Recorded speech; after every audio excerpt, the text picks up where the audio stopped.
যেটা আল্লাহ চাবেন তাই তো হবে। আল্লাহর যেটা ফয়সালা আমরা তাই মেনে নেব।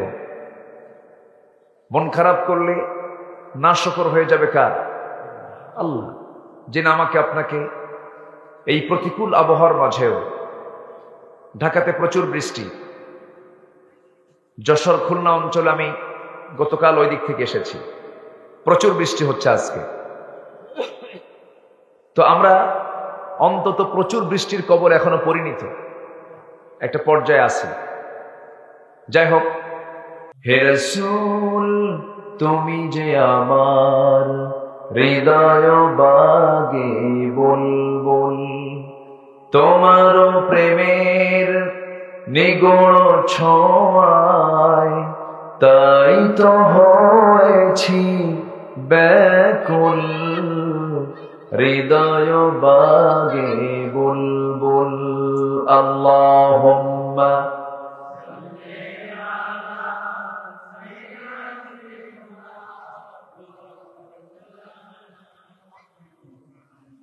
وعلى آل سيدنا।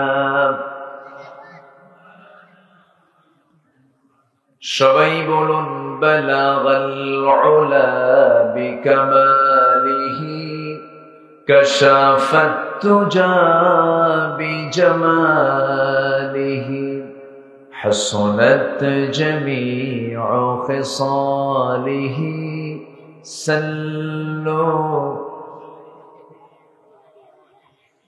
सूरत यूसुफ बिदारी हिकमत लुक़मान मा क़ारिए क़ुरआन बारी, ये है दिले सादिमान मा बलगल उला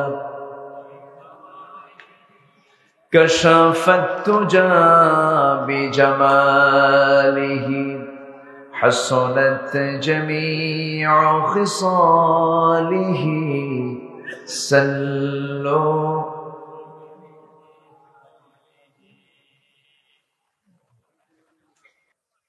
যেটা আল্লাহ চাবেন তাই তো হবে। আল্লাহর যেটা ফয়সালা আমরা তাই মেনে নেব। মন খারাপ করলে নাশকর হয়ে যাবে কার? আল্লাহ।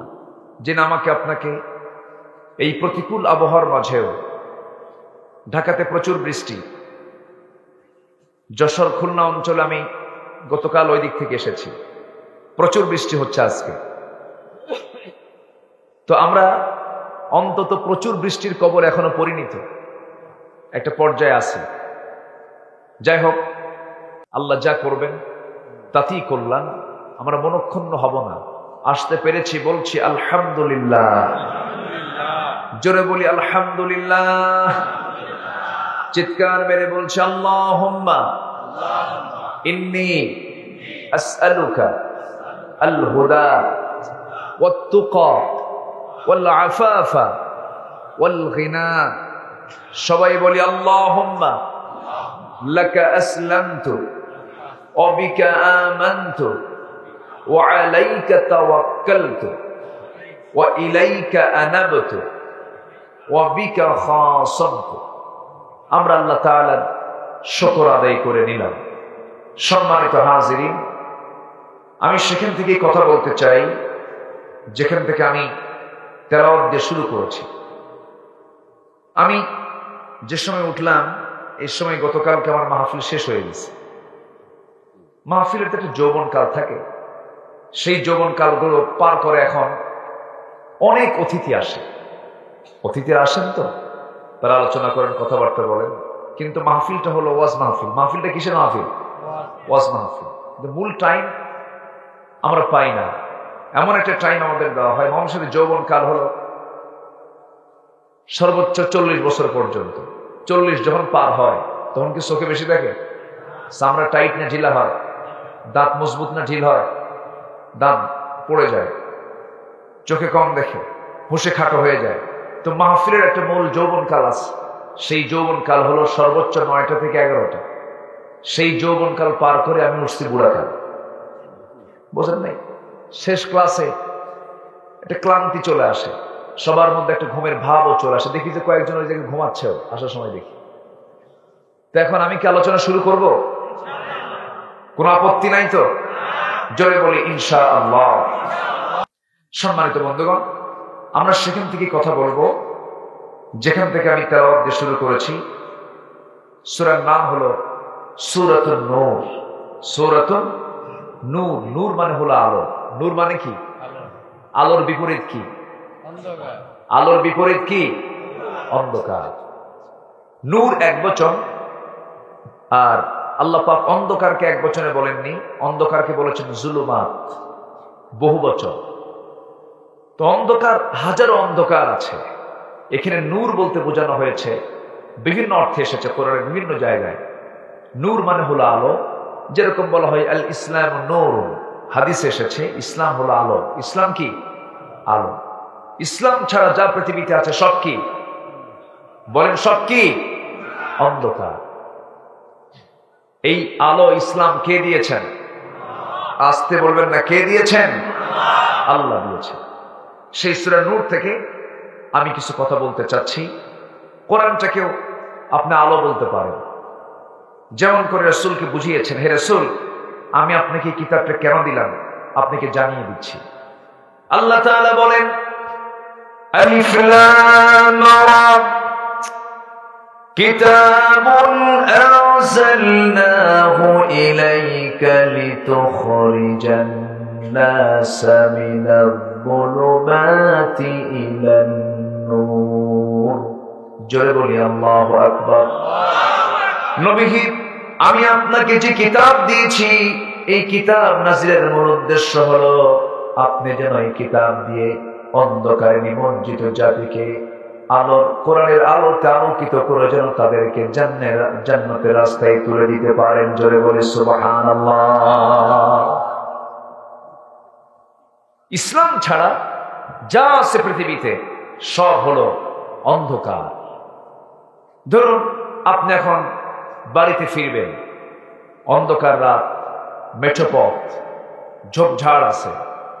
এই ঝোপঝাড়ে সব বিচ্ছুর ভয় থাকতে পারে। হঠাৎ করে আপনার হাতে লাইট আছে, কিন্তু যেতে নিয়ে দেখলেন হঠাৎ করে আপনার কানে একটা আওয়াজ আসলো। সাপ যখন ফনা পাকে তখন কি আওয়াজ করে?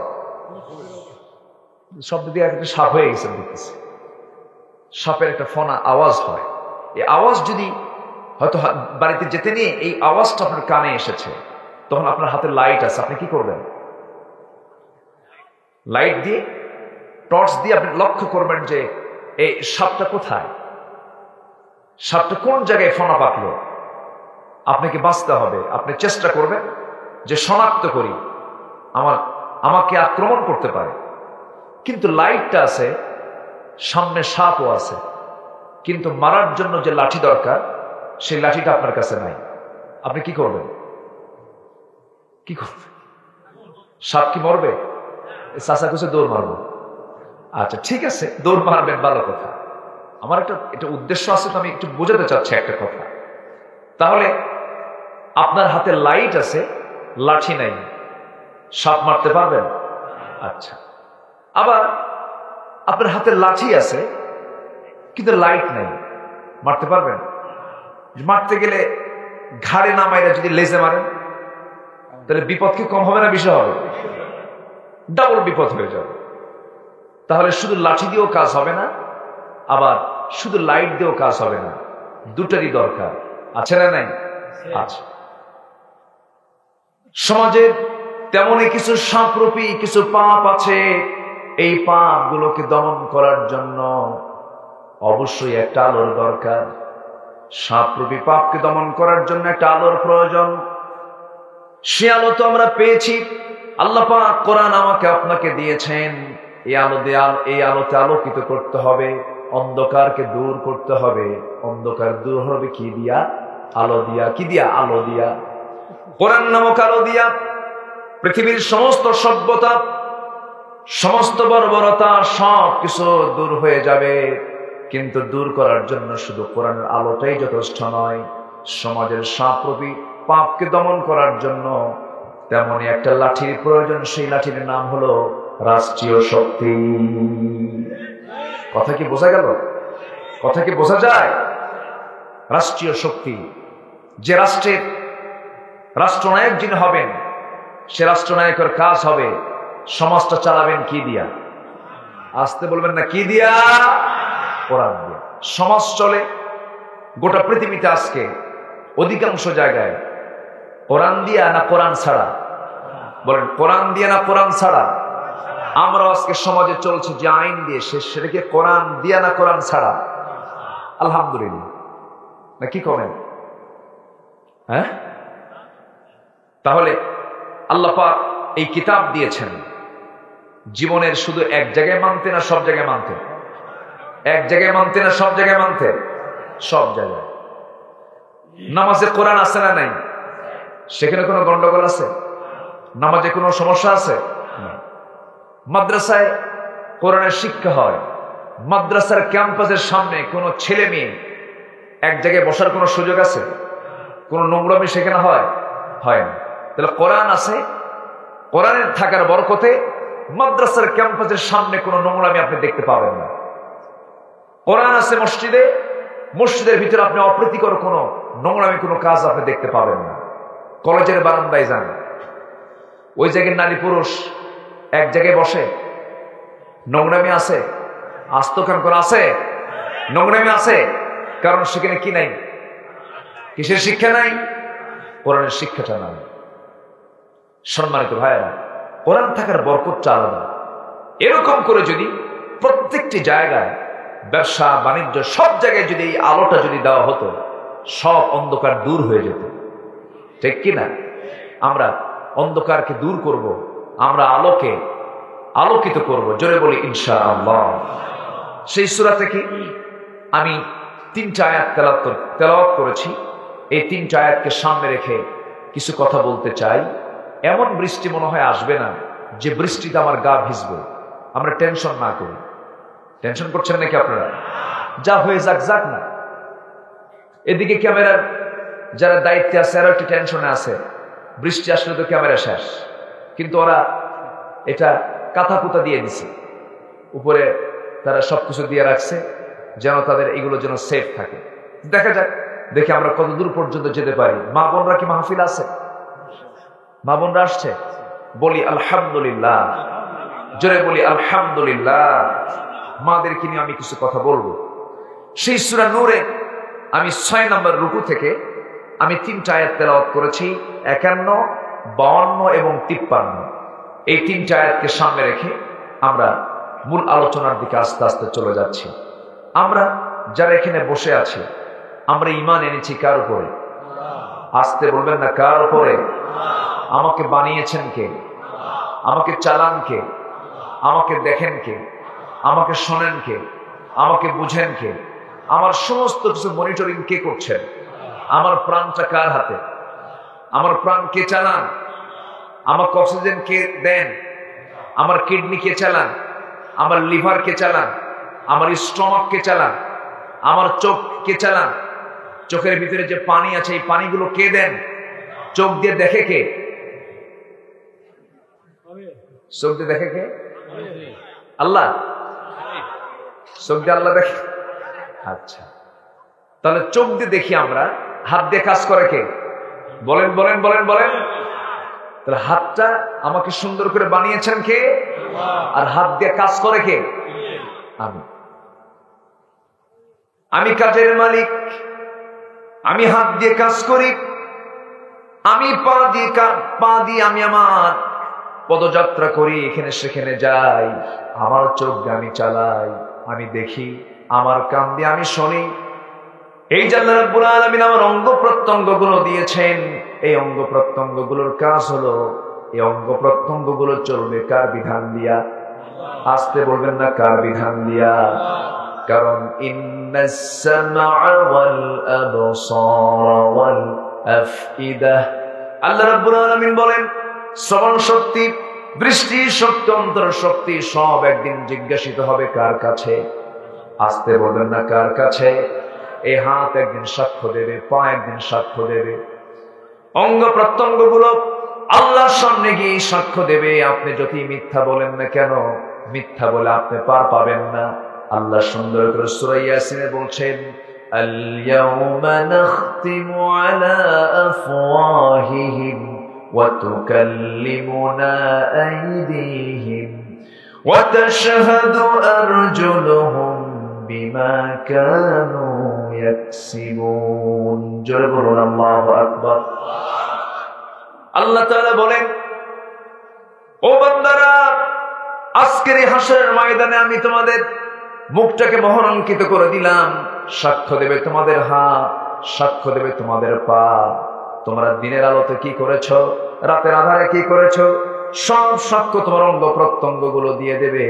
এই জন্য আমার বন্ধুগণ, এই জাগতিক জীবনে আমরা যখন চলতে যাব, কার বিধান নিয়ে চলবো? আসতে বলবেন না, কার বিধান নিয়ে চলবো? সকল ফয়সালায় আমরা কার বিধানকে প্রাধান্য দেব? ইমানদার যারা, ইমানদার বান্দাদের কি বক্তব্য হওয়া উচিত?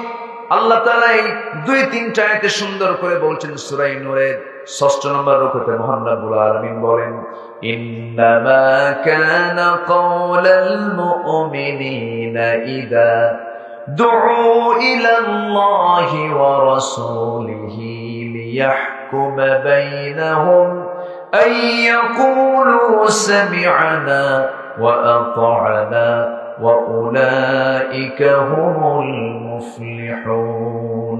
জোরে বলুন আল্লাহু আকবার। আমি কি আলোচনা শেষ করে দেব? তে ওঠে কেন? ওঠে কেন? বৃষ্টি, অসুবিধা? হ্যাঁ, কোন প্রবলেম? তো এই যে উঠতেছে, যাই আপনি উঠলেন কেন? আমরা যা আছি এখান থেকে উঠলে কি দেখা যায় না? বলেন, দেখা যায় না? ক্লাসের শেষ ক্লাসে 2-1টা ছাত্র যদি উঠেও যায়, শিক্ষক হয়তো টের পাবে না, কিন্তু এখান থেকে যদি কেউ উঠে যায়, টের পাওয়া যাবে না? যাবে তো। আমরা একটা এরিয়ার মধ্যে আছি, আজকে একটা প্রতিকূল পরিবেশে বসেছি। আমরা যেটাই হোক না কেন, আমরা যতক্ষণ থাকবো, রাসূলের হাদিস, গুনাহ মাফ হবে।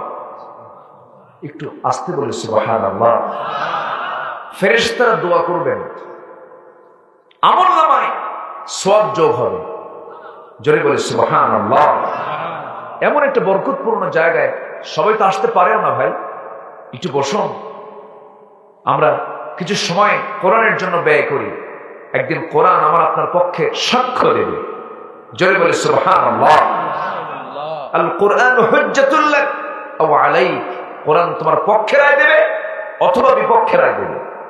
এই জন্য কোরআনের সঙ্গে সম্পর্ক রাখার দরকার কম না বেশি? কম না বেশি? বেশি। সম্মানিত ভাইরা, মুমিনদের কথা কেমন হবে?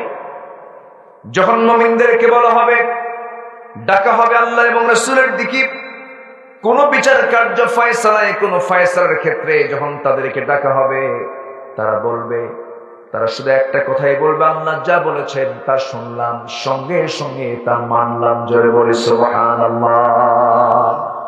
আল্লাহর বিধান মানতে কোন যুক্তি তর্ক করা যাবে? যুক্তি তর্ক করা যাবে? সামি'না ওয়া আতা'না। আল্লাহ তুমি যা বলেছো সঙ্গে সঙ্গে তা মানলাম। সম্মানিত ভাইরা, আমার নবীজি যখন নবুয়ত পান, নবুয়ত পাওয়ার পর জবেলে নূর থেকে তিনি তার ঘরের মধ্যে ঢুকলেন। ঢুকেই স্ত্রীকে ডাক দিয়ে বলছেন, আমার স্ত্রী খাদিজা, লাকাদ খাশিতু আলা নাফসি, আমি আমার জীবনের শঙ্কিত মনে হয় মরে যাব। কেন? কেন যেন মনে হচ্ছে আমি বাঁচবো না।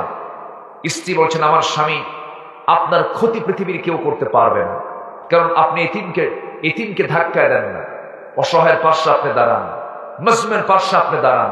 পৃথিবীর কোন অপশক্তি নাই আপনাকে পরাজিত করতে পারে, আপনার কেউ ক্ষতি করতে পারবে না। রাসূল বললেন, খাদিজা, ঠিক আছে, তাই যদি হয়, আমি তোমাকে আজকে নতুন একটা পরিচয় দেব। কি পরিচয়? জবেলে নূর আল্লাহ পাক আমাকে কোরআন দিয়েছেন, আমি আল্লাহর নবী। তোমার কি বিশ্বাস হয়? খাদিজা তার স্ত্রী এবার সঙ্গে সঙ্গে বলছেন, আমার স্বামী, 15 বছর ধরে দাম্পত্যময় জীবন চালালাম, আমি নিশ্চিত আপনার চরিত্র প্রমাণ করে আপনি আল্লাহর নবী। জোরে করে সুবহানাল্লাহ। সামি'না ওয়া আতা'না, শুনলাম মানলাম। আল্লাহকে মানার ক্ষেত্রে, রাসূলকে মানার ক্ষেত্রে কোন সন্দেহ, কোন যুক্তি, কোন তর্ক উপস্থাপন একজন ইমানদার করতে পারে না। আমার আল্লাহ যা হুকুম করেছেন তা হুবহু মানতে হবে, এটা হচ্ছে ইমানের দাবি।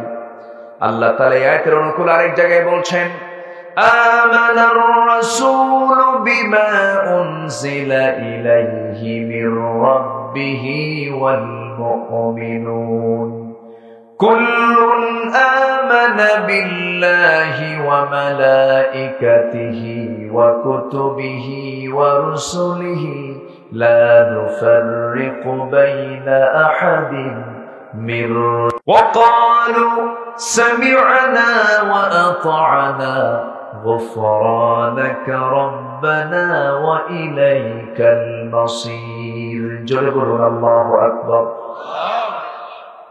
সামি'না ওয়া আতা'না, শুনলাম মানলাম, কোন আপত্তি করা যাবে না, কোন কন্ডিশন করা যাবে না। আমার নবীজি তার প্রিয় বন্ধু আবু বকরকে বললেন, আবু বকর, আমি আল্লাহর নবী, তোমার কি বিশ্বাস হয় নাকি? বন্ধু বলে ফেললেন, আমার বন্ধু আবু বকর, তুমি আমার চাইতে 3 বছরের বড়, আমি তোমার চাইতে 3 বছরের ছোট। ছোটবেলা থেকে আমি তোমাকে দেখে এসেছি, তোমার যে চরিত্র এটা প্রমাণ করে তুমি আল্লাহর নবী, কোন সন্দেহ আমাকে পড়িয়ে দাও। লা ইলাহা ইল্লাল্লাহু মুহাম্মাদুর রাসূলুল্লাহ সাল্লাল্লাহু আলাইহি ওয়াসাল্লাম। সম্মানিত ভাইরা, আল্লাহ এবং রাসূলকে মানতে গিয়ে যারা যুক্তি তর্ক করবে, তারা কি আল্লাহর দলে না শয়তানের দলে? আল্লাহর দলে না শয়তানের দলে? শয়তানের দলে। আল্লাহর হুকুম মানতে গিয়ে যারা কন্ডিশন করবে, তারা কি প্রকৃত আল্লাহর অনুগত বান্দা হতে পারে? অনুগত বান্দা হতে পারে? পারে না। অন্যদিকে আমার নবীজি আবার আপন চাচা আবু লাহাবকে দাওয়াত দিতে গেলেন, চাচা আমি আপনার ভাতিজা, আমি আল্লাহর নবী, আপনার কি বিশ্বাস হয়? আবু লাহাব সঙ্গে সঙ্গে বলে, মুহাম্মদ তোর নিপাত হোক, তোর ধ্বংস হয়ে যাক। তাহলে আবু লাহাব শুনেছে, মেনেছে? আস্তে করে মেনেছে? মানে নাই। সামি'না ওয়া আসাইনা, শুনলাম মানলাম না। সম্মানিত ভাইরা, এই ধরনের লোক এখনো সমাজে আছে না নাই? আসতে বলবেন না, আছে না নাই? আছে। রাসূলকে ভালোবাসে কিন্তু তারা আনুগত্য করতে চায় না। ভালোবাসা এক জিনিস, আনুগত্যটা আরেক জিনিস। আনুগত্য যার মধ্যে থাকবে তার মধ্যে ভালোবাসা আপনা আপনি চলে আসবে, কিন্তু শুধু ভালোবাসার মধ্যে আনুগত্য বিরাজ করে না। তার বড় প্রমাণ হলো আমার নবীর জিন্দেগীর সবচেয়ে কাছের মানুষ আবু তালেব। আবু তালেব রাসূলকে যথেষ্ট ভালোবাসা দিয়েছেন, তার জন্য অনেক ত্যাগ স্বীকার করেছেন, কিন্তু আবু তালেব কি ইসলাম কবুল করছে? আসতে বলে ইসলাম কবুল করেছে? ভালোবাসা আছে কিন্তু আনুগত্য, আসতে বলে আনুগত্য নাই, আনুগত্য নাই। কিন্তু আল্লাহ চান ভালোবাসা না আনুগত্য? আল্লাহ কি চান? আনুগত্য চান। সামি'না ওয়া আতা'না, শুনলাম সঙ্গে সঙ্গে তা মানবো। আমি এক জায়গায় না সব জায়গায়? এক জায়গায় না সব জায়গায়? নামাজের ভিতরে যদি কোনো ইমাম সূরা ফাতিহা না দিয়ে কুলহু দিয়ে শুরু করে, আপনি কি নামাজ পড়বেন? নামাজ পড়বেন আপনি? পড়বেন না। কেন? সে আল্লাহর আইনকে লঙ্ঘন করেছে। কিন্তু সেই মুসল্লি নামাজ পড়ে এসে যে সুদের কারবার করে, এটাকে আল্লাহ আইন দিয়েছেন? এলাকায় সুদ আছে নাকি? হ্যাঁ, সুদের কারবার আছে এলাকায়? ও ভালো, বেশি করে সুদ খাবে না, কি বলবো? মন খারাপ করতেছেন নাকি? এই সময় কিন্তু ওঠা যাবে না, যিনি উঠবেন ভাববো ওটাই সুদ খায়। ঠিক মতো থাকেন। কিছু কথা আজকে বলবো। আজ থেকে 20 বছর আগে আমি এই গ্রামে এসেছিলাম, মনে আছে আপনাদের কিনা জানি না।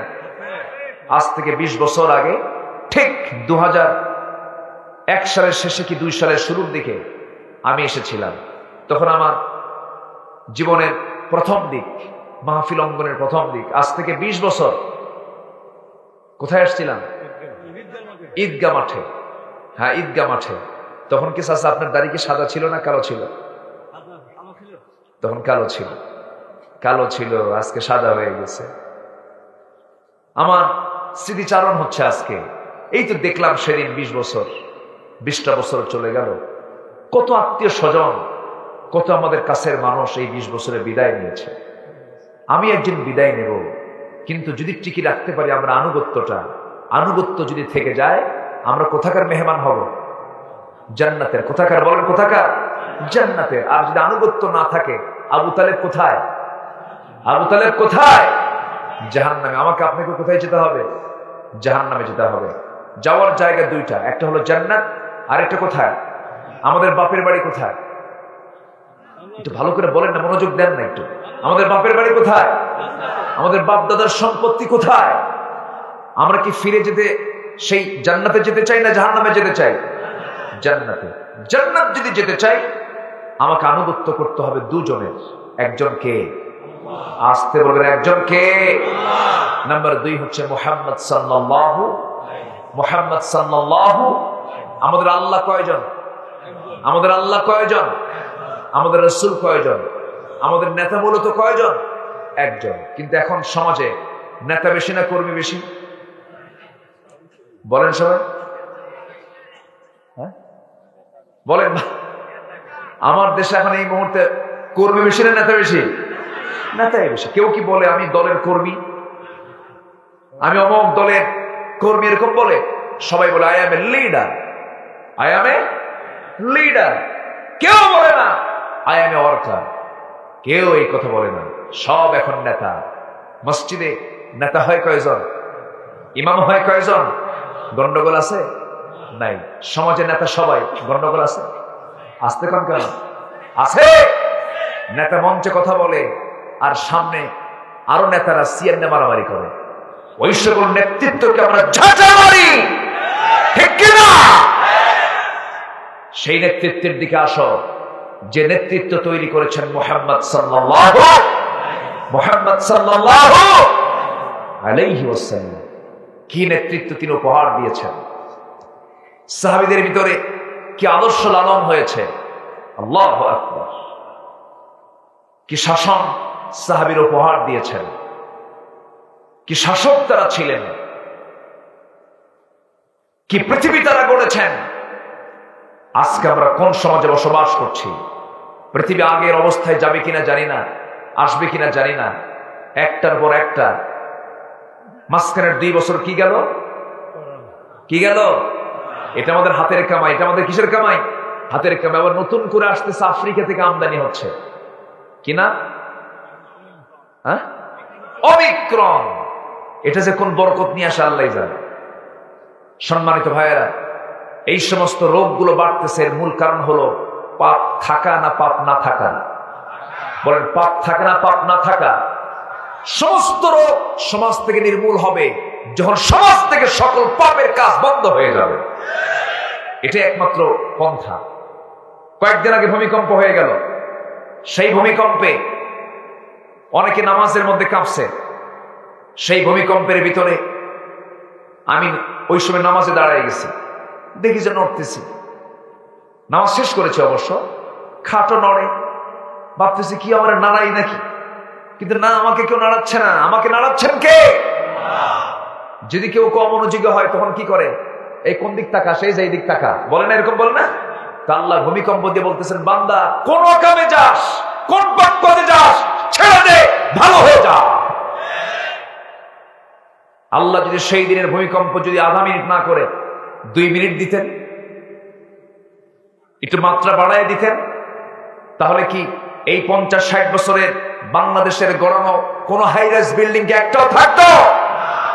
কিসের স্বপ্ন আমরা দেখি। এই জন্য জীবনের সকল জায়গায় আমরা সারেন্ডার করব কার কাছে? আসতে বলবেন না, কার কাছে?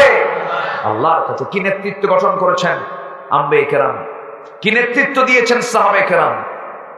অর্ধ দুনিয়ার শাসক খলিফা ওমর ফারুক রাদিয়াল্লাহু তাআলা আনহু, কি সুন্দর জীবন তারা পেয়েছিলেন। কোনো টেনশন নাই, গোটা দুনিয়া তারা চালিয়েছেন। তার সামনে কোনো প্রোটোকল লাগে না, পিছনে কোনো প্রোটোকল লাগে না, কোনো খাদেম লাগে না, কিচ্ছু লাগে না। আর এখন যে কোনো নেতা যখন রাস্তায় বের হয়, সামনে তাকায়, পিছনে তাকায়, ডানে তাকায়, বামে তাকায়, না জানি কোন দিক দিয়ে কোন হামলা আসে। ঠিক কিনা বলেন? কেন জানেন? এর মূল কারণ হলো নিজের ভিতরেও ভয় ভীতি আছে না নাই? যখন কেউ আকাম কুকাম করবে তার মধ্যে ভয় ভীতি কম হবে না বেশি হবে? বেশি হবে। সাইয়েদনা ওমর ফারুক কি নেতৃত্ব গঠন করেছেন, তার মধ্যে বিন্দু পরিমাণ কোনো ভয় ছিল না। অর্ধ দুনিয়া চালিয়েছেন তিনি। মদিনা মুনাওয়ারা থেকে প্যালেস্টাইন ফিলিস্তিন তিনি রওনা করলেন একজন ভৃত্যকে সাথে নিয়ে, একজন সহকারীকে সাথে নিয়ে। আমি কি করব, আকাশের অবস্থা তো মনে হচ্ছে একটু প্রতিকূল, আমি কি চালাবো আলোচনা? আমাকে একটু সময় দেন না ভাই, আমিও তো ভিজবো, সমস্যা কোথায়? একটা পর্যায়ে চলে যাই, আমিও ভিজি আপনিও ভিজেন একটু কিছুক্ষণ, কি হবে কোরআনের জন্য? জোরে বলি ইনশাআল্লাহ। আমার ভাইয়েরা, সাইয়েদনা ওমর ফারুক রাদিয়াল্লাহু তাআলা আনহু ওই সফরে মাত্র একা একজন খাদেমকে সাথে নিলেন। উটের পিঠে ওমর ফারুক চললেন, আবার উটের লাগামটা ওই চাকরটা ধরলেন, খাদেমটা ধরলেন। কিছুক্ষণ পর খাদেমকে বলছেন, খাদেম তুমি থেমে যাও, আমি উট থেকে নামি, কারণ শুধু আমি উটের পিঠে থাকবো, তুমি লাগামটা ধরে ধরে হেঁটে হেঁটে যাবে, এটা তো বেমানান হয়ে যায়। তুমি আমার উটের জায়গায় তুমি চড়ো, আমি লাগামটা ধরে সামনের দিকে আমি চলতে থাকি। চলতে চলতে চলতে চলতে যখন তিনি মেহমান হয়ে প্যালেস্টাইনের ভিতরেই ঢুকে পড়েছেন, সেই সময় তাকে ওয়েলকাম জানানোর জন্য সেই দেশের প্রধানরা তাকে ওয়েলকাম জানানোর জন্য, শুভেচ্ছা জানানোর জন্য আগায় আসছে। খাদেমকে ওয়েলকাম জানাচ্ছি। খাদেম বলতেছে, তোমরা যাকে খলিফা ওমর মনে করতেছো, সেই খলিফা ওমর তো উটের পিছে নয়, ওই যে উটের লাগামটা ধরে আছে, ওটাই হচ্ছে অর্ধ দুনিয়ার শাসনকর্তা ওমর। যেরকম সুবহানাল্লাহ। কি নেতৃত্ব তারা প্রতিষ্ঠা করেছেন, কি মানবতা তারা কায়েম করেছেন, কি সমাজ তারা কায়েম করেছেন, কি সাম্যতা তারা পৃথিবীতে নিয়ে এসেছেন। সেই নেতৃত্বকে প্রতিষ্ঠার জন্য আমাদেরকে হতে হবে একমাত্র দুজনের আনুগত্য করব আমরা। এক হচ্ছে কার? নাম্বার 2 হচ্ছে মুহাম্মদ সাল্লাল্লাহু আলাইহি ওয়াসাল্লাম। এবং আল্লাহ তাআলা যে হুকুমগুলো করেছেন এর মধ্যে একটা ফান্ডামেন্টাল হুকুম হচ্ছে, আমরা যারা মুসলমান, আনুগত্যের চরম বহিঃপ্রকাশ হবে যখন আজান হবে। মুসল্লি যদি হই, সেই মুসল্লি কি বাড়িতে থাকবে না মসজিদে যাবে? মুসলমান যদি হয় বাড়ি না মসজিদ? নামাজ হবে কয় ওয়াক্ত? আসতে কবেন না, কয় ওয়াক্ত? সবাই কি নামাজ পড়তে রাজি আছি? 5 ওয়াক্ত নামাজ। আজকের মাহফিলে যারা এসেছেন, এমন সিদ্ধান্ত কি নেওয়া যায় জীবনে 5 ওয়াক্ত নামাজ আমরা কেউ ছেড়ে দেব না? রাজি আছেন? একটু হাত তুলে দেখেন তো, একটু হাত তুলে দেখেন তো, জোরে বলি ইয়া আল্লাহ, ইয়া রহমান। আমাদেরকে 5 ওয়াক্ত সালাত আদায় করার তৌফিক তুমি আল্লাহ দিয়া দাও। জোরে বলি আমিন, আরো জোরে আমিন, আরো জোরে আমিন। হাত নামান। কষ্ট পেলেন? কষ্ট পাচ্ছেন? আমার ভাইয়ের, আমি জানি একটু কষ্ট হচ্ছে, বৃষ্টির পানিও পড়ছে, মনটা এদিক সেদিক ছুটোছুটি করে। এটা মানুষের, এটা একটা হচ্ছে মানুষের ন্যাচারাল একটা দিক। আমরা একটা প্রতিকূল আবহাওয়ার মধ্যে পড়ে গেছি আজকে। তো দেখি, আমি চেষ্টা করছি, কিন্তু আমি আপনাদের একটু নড়াচড়া এবং আপনাদের একটা অস্থিরতা পোষণ দেখে আমি নিজেও চিন্তায় পড়তেছি যে কি সিদ্ধান্ত নেই, কি করা যায়। একটু জিকির করি লা ইলাহা